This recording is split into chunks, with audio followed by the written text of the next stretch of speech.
call to order a meeting for the Normal Town Council for Monday, October 16th, 2023. Please call the roll. Mayor Kus? Here. Mrs. Lorenz? Here. Ms. Harris? Here. Mr. Byers? Here. Ms. Smith? Here. Mr. Preston? Here. Mr. McCarthy? Here. We'll begin with the Pledge of Allegiance. Pledge allegiance to the flag of the United States of America, to the republic, one nation, God, indivisible, with liberty. Begin tonight with the omnibus agenda items that will be taken with one vote unless a council member would like to pull them. I just want to be excused from any bills that I have incurred. Move approval. Thank you. Second. Items on the omnibus tonight are approval of the minutes of the regular council meeting of October 2nd, 2023. A report to receive and file Town of Normal expenditures for payment as of October 11th, 2023. A resolution to accept the proposal for auditing services by Stiffich LLP CPA firm. A resolution authorizing the renewal of the employee group health, dental, life, AD&D, and Medicare Advantage insurance programs. A resolution accepting the proposal of and authorizing the execution of a contract with Desmond Incorporated to perform a structural audit of 3 town-owned property parking structures in Uptown North. A resolution accepting the proposal and authorizing staff to execute a professional services agreement with Verigi, if I said that right, LLC, for energy saving and capital maintenance projects. A resolution authorizing the city manager to solicit bids through the town's energy broker for natural gas for town-owned accounts and execute a national gas supply agreement with the lowest responsible bidder. A resolution waiving the formal bidding process and accepting quotes from Anderson Electric and Cummins International for the purchase of a standby generator for the Public Works facility in the amount of $103,200. And a resolution conditionally reapproving the final plat of Weldon Reserve subdivision. Please call the roll. Mrs. Lorenz? Aye. Ms. Harris? Aye. Mr. Byers? Aye. Ms. Smith? Aye. Mr. Preston? Aye. Mr. McCarthy? Aye. Mayor Kus? Aye. Those items are approved. We have 2 items of general orders tonight. The first is an ordinance amending the town personnel code. Move approval. Second. Question on this item?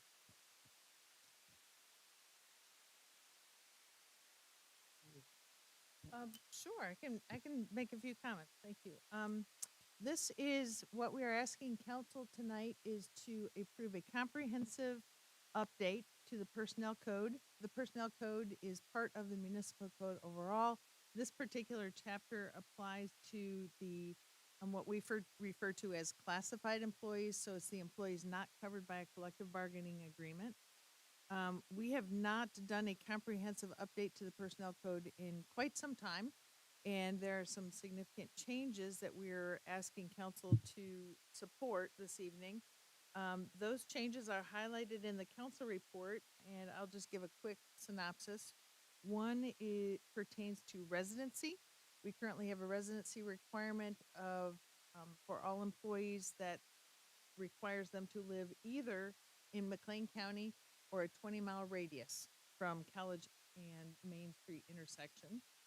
As part of the residency requirement today, we also require 9 specific positions to live within the corporate boundaries of Normal, and but allow an exception to be granted by the city manager. So that is how the code applies today. Moving forward, we're asking council to support a modification to that residency policy, which is significant, and go to a 60-mile radius from College and Main intersection. The purpose being, this will significantly expand our ability to recruit staff. And with recruitment, a 60-mile radius allows us to have a pool of candidates from Champaign, Springfield, Decatur, Peoria, and all areas in between. And we're very eager to expand our residency pool and allow us to hopefully continue to recruit and retain employees. The other changes to the personnel code that we're recommending, the next item highlighted is cost of living adjustments. We are simply asking to codify our practice, which has been to maximize or to put a maximum on the cost of living adjustment of 5%. In regard to holidays, we have fallen behind a little bit compared to other public sector agencies. The town currently recognizes 9 paid holidays for our staff. We had discussed the addition of Juneteenth as a possible holiday. With that review of how that puts us with other municipalities, it was pretty obvious that we are one of the only public sector entities to not currently recognize Veterans Day as a holiday. So with the addition of 2 additional holidays, which we're asking council to support, that puts us in line and very comparable to many other municipalities in downstate. And 2 more quick things, Mayor. Vacations, regarding vacation accrual, we're asking council to authorize speeding up our vacation accrual a little bit to allow employees to earn their additional week of vacation at more standardized years of service in terms of 5 years and 10 years. And so that's more normal, frankly, more typical than what the town has done. And then the last item that is a significant change is addition of parental leave. We would ask council to authorize the code amendment that would allow the city manager to, by directive, create a parental leave policy, and we've identified what we believe would be an appropriate policy. Ms. Harris? Thank you, Mayor.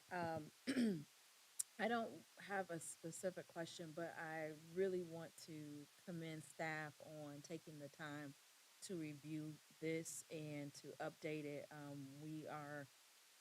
It's always hard for communities and government, especially municipalities, to get good employees and to retain them oftentimes because of dollars, money, vacation time, and the things that corporate America allow versus the public sector. And so for us to come to a place and to review this and to find how we can be competitive and be a place, an employer that people want to be employed by says a lot. And so I'm grateful to staff for really taking the time to look at this. There's some things on here that's near and dear to my heart. One being the leave provision. I always say here in this country, we do a terrible job at the time that women have to bond with their children post giving birth. We do not do an adequate job at that as a country at all, but to see that the town is being a little bit more proactive in what we allow and what we're offering definitely warms my heart. Taking a look at the holidays, 2 very important holidays, both Veterans Day and Juneteenth, and to acknowledge those days and recognize them and celebrate them says a lot about who we are as a community. To add those to our list of holidays. So I'm really glad to take a look at this and see this. And hopefully we'll continue to be competitive and continue to attract the level of talent we've had for so many years. Very professional, very knowledgeable staff, and I'm always ever so grateful for our staff, and I look forward to us growing and continue to bring great talent here. Ms. Loren? Thank you. Great introduction there, Ms. Harris. I want to echo a lot of what she said in terms of the strides being made to update a number of the policy aspects of this overall policy. One that I want to bring some attention to and maybe hear a little bit of a synopsis of what you gathered from council, Ms. Reese, is about a legacy practice that we've had for many, many years concerning the residency requirements for some of the leadership positions. And all of this has been reviewed and studied by us through the efforts of our council manager updates.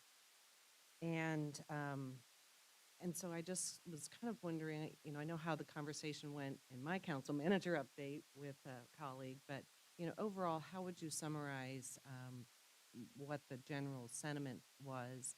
And in particular, as part of that summary, go over I think that the rewards are obvious as far as, the pluses of relaxing and streamlining this, but what are some of the risks that we might be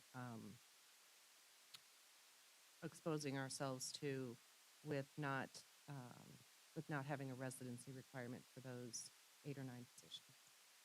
Before you take that, I think what you're looking for is very well worth hearing, but I am very concerned that you asked the city manager Oh, to explain what other council members feel about this. Oh, I I'm would ask sorry. you to okay. withdraw Well, that question and go to the meat of the issue. okay, just go to the meat of the issue, please. Please don't, I didn't mean to infer that I wanted to hear what other council colleagues said. I was looking for a synopsis. Is that better? Thank you. Okay. Sure, I will certainly provide as much information as I hope you're interested in. The current personnel code that pertains to residency does have that requirement, as I mentioned, for 9 positions, 9 leadership positions to reside in Normal. It would be the city manager, assistant city manager, corporation counsel, finance director, fire chief, police chief, water director, public works director, and parks and recreation director. How those positions were initially created and put into the personnel code, I can't really explain because this particular provision of the personnel code came to be in the early 1970s. I We refer to it did- as legacy. Yes, yes. So about 50 years that policy's been in place. The circumstances have changed a bit. We did tweak the residency requirement in 2008, eliminated a couple of positions like city clerk and I think building commissioner and a couple others were referenced in that code. So we did make a tweak in 2003. I'm asking council to make what sounds like a significant change, but in all reality, the current language allows the city manager to grant exceptions. And my predecessor granted exceptions. I have upheld the exceptions that he granted, and I have granted exceptions. So, it's one of those policies that says you must, but the city manager can grant an exception. You must live here or get permission to not live here. So it's a little bit awkward in terms of a policy. When looking at that particular provision of the personnel code, of course, like all other provisions we've reviewed, we looked at other municipalities and trying to say what is happening elsewhere, and a residency requirement at all, to have any kind of residency requirement, is becoming more and more uncommon. And to have a residency requirement within the corporate boundaries of that particular municipality is pretty rare. And in this particular instance, I guess I'm asking council I'm suggesting that if we're going to have a policy that says you must do this, but the city manager can grant you a reason to not do it, makes sense to just eliminate that and allow these particular 8 positions. I'll take the city manager position out of it because the city manager has an employment agreement that council can define what the city manager must comply with. But so the other 8 positions, just treat them like every other department head and leadership team member and allow them to reside where anywhere else other employees could reside. In terms of the risk, I guess I would find very little risk. All employees must report to work when they're required to work, and leadership team members are generally required to be available 24/7, 7 days a week, and that wouldn't change regardless of where they reside, in my opinion. So I don't see any risk to this recommendation. Very good. Thank you so much. Mr. McCarthy? Thank you, Mayor. Some excellent comments by my counterparts. Try not to be too redundant. No real questions. Our meetings were very informative. So, but I do want to echo the thanks for reviewing and doing what you've done with our policy. Obviously, in a very competitive marketplace, that's no shock to anybody in this room about what's going on. Removing or expanding the boundaries obviously recognizes that there's a housing challenge and a very difficult marketplace to attract people that have to sell and try to find a place here to buy is difficult. But also closing the gap between us and other governments in our market and private industry in our market is really important to keep us as a competitive employer. Again, attracting and retaining people is a challenge in today's world. But also, secondly, really the opportunity to kind of express our cultural values and policy. Indeed, the leave policy is embracing families in a meaningful policy way and financial contributions, and speaks volume, I think, about what we embrace as a government, is that we believe in supporting our young families that work for the town of Normal, and being able to express that in deed and actuality is quite a thing, and so I appreciate the effort, and I appreciate that we're taking this tact and able to do this. I'll just add to that briefly, saying the same thing, but in the private sector and talking to people from cities all over the United States, what makes the city stand out is talent and its ability to attract talent. And so being aware of that and addressing it with this ordinance, I think, goes a long way to help us ensure that we continue to get top quality. Further on the item? Please call the roll. Ms. Harris, Aye. Mr. Byers, Aye. Ms. Smith, Aye. Mr. Preston, Aye. Mr. McCarthy, Aye. Mrs. Lorenz, Aye. Mayor Kus. Aye. That item is approved. Item 8 is a resolution approving a development agreement with Interchange City West LLC for the installation of public infrastructure under the state mega sites investment program. Move approval. Discussion on this item. Please call the roll. Mr. Byers, Aye. Ms. Smith, Aye. Mr. Preston. Aye. Mr. McCarthy, Aye. Mrs. Lorenz, Aye. Ms. Harris. Aye. Mayor Kus. Aye, the resolution is approved. We have no new business. We have one public comment. Mr. Ron Ulmer. And Ron, you know the drill, so I won't say a word.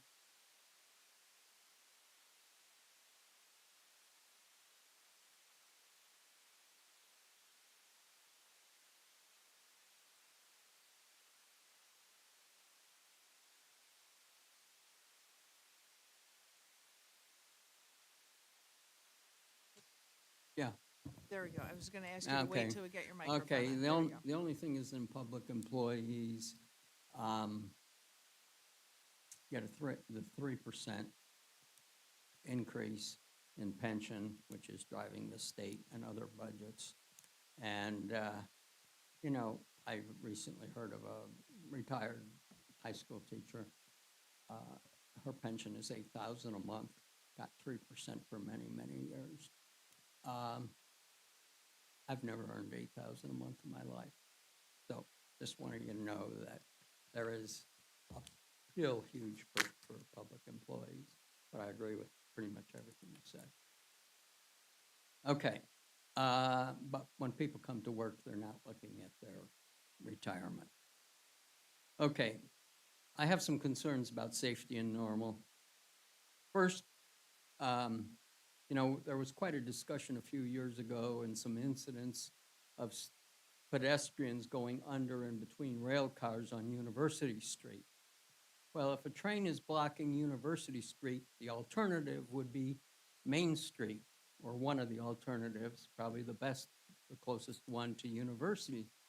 However, if you were to walk down that sidewalk right tonight on the east side of the northbound lanes, northbound 51 or Main Street, you couldn't get through. It hasn't been trimmed this whole year. There are weeds and trees blocking that sidewalk. You'd have to step out in the street. If you want the pedestrians to take an alternative route when the train is blocking University, I think it would be a good idea that they could actually use the sidewalk on Main Street. And there are some issues with the southbound lanes, but the sidewalk's there too, but it's not nearly as bad. So anyway, I thought that's a suggestion. Another quick one is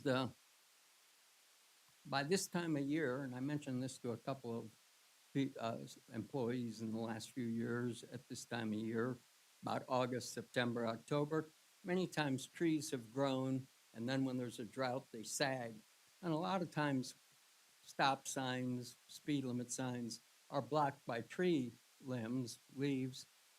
And I don't expect it on every side street, but they always say, and I reported a couple of years ago, they always say, we'll report it. Well, on main streets, don't you folks and don't the employees of, I don't know, parks or public works ever drive by them and notice you can't see the sign or it's terribly obstructed, or any of you ever notice that? Sometimes I think you just, I don't know, you're in a bubble and you don't see kind of what's going on. Lastly, there's a storm sewer at the corner of Greenbrier and Fort Jesse Road where they tee into each other, two huge sewers tee into each other. And on the, what do I want to say, the east and southeast corner. And the fence has partially been down or down completely in a certain area for years. Now, can you imagine if kids decide to play in there or somebody walking by who's drunk or something? The fence is there. It's been down for years. I've been waiting for someone in the city to notice it. And all of you have received pictures of it in an email right prior to the meeting. So those are my concerns about, I don't know if you can, with computerization, if you can come up with a schedule to check certain things or like trim the weeds back in the trees on sidewalks under viaducts and stuff. Anyway, just a thought. And lastly, I want to mention one more thing. Ron, you're well over time if you just wrap it up. I'm sorry. Okay, I'll wrap it up and I'll leave that for next time. Thank you. Thank you. Before taking a motion for adjournment, are there concerns or comments? Ms. Smith? I just wanted to highlight the notice that we received today that the official trick-or-treat night for the town of Normal is going to be October 31st from 5 to 8 p.m. And households that wish to host trick-or-treaters are encouraged to leave their lights on, and trick-or-treaters are discouraged from knocking on the doors of anyone who doesn't have their porch light on. But as well, be sure to check out the Normal Theater. They have a plethora of holiday movies for the Halloween season as they kick into this last quarter of the year. So I encourage you to check them out. Thank you. Mr. Preston? Thanks, Mayor. Just a quick note of congratulations to ISU for another great homecoming weekend and week that they had that just got wrapped up. And I would note that the Redbird football team, I just had to double check the score. I believe it was 44-7 won the homecoming game. So, Motion for adjournment. So moved. Second. Please call the roll. Ms. Smith? Aye. Mr. Preston? Aye. Mr. McCarthy? Aye. Mrs. Lorenz? Aye. Ms. Harris? Aye. Mr. Byers? Aye. Mayor Kus? Aye. We are adjourned. Thank you.